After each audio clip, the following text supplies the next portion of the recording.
أنا ويا إخواني أعضاء مجلس إدارة في تاريخ 16/9/2019 وأسسنا لعبة الترايثلون والنادي والاتحاد الكويتي للترايثلون بشكل رسمي.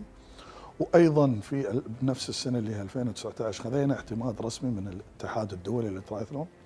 وأيضا في نفس السنة خذينا ما شاء الله. اعتماد رسمي من اللجنة الأولمبية الدولية، طبعا بدعم كامل من اللجنة الأولمبية الكويتية. والحمد لله اليوم احنا جهة رسمية ومؤسسة في الدولة رسمية تمثل الكويت.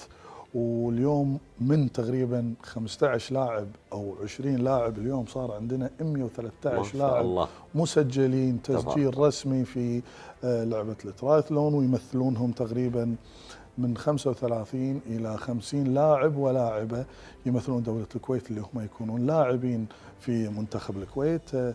شاركنا في عدة بطولات، والبطولات اللي شاركنا فيها كلها بطولات رسمية ومعتمدة من الاتحاد الدولي واللجنة الأولمبية الدولية.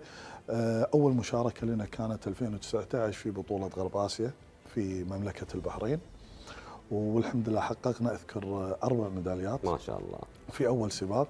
طبعا ما كان هذا اجتهاد من مجلس الإدارة، بالعكس كان اجتهاد من اللاعبين، لأن يعني في 2019 تونا بادين نبني أول طابوقة على قولتهم. حطينا استراتيجية، الاستراتيجية قصيرة المدى أنا وأخواني أعضاء مجلس الإدارة. من أهم الأهداف الاستراتيجية أن نوفر أفضل مدربين في العالم، زائد ما يدخل اليوم إداري في لعبة الترايثلون إلا إذا كان هو أساساً لاعب ترايثلون أو فاهم في لعبة الترايثلون.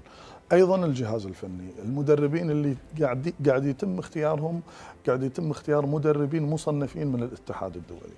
واليوم الحمد لله وفرنا